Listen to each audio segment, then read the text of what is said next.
இந்த பாதையில கடந்து இன்னைக்கு இந்த படியை நாம எட்டுவதற்கு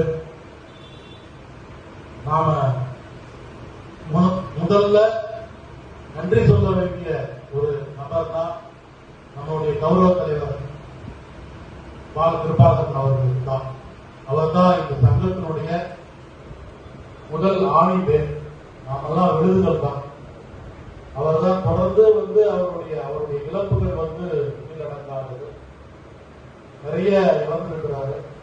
இருந்தாலும் தொடர்ந்து இந்த பாதையில நம்ம பயணிக்கணும்னு சொல்லி நம்மளோட இன்று இணைந்திருக்கிறார். இணைந்து நம்ம சங்கம் வெற்றி பாதையில் செல்வதற்காக நாம அடுத்த கட்ட நகர்வை நடத்திருக்கின்றோம்.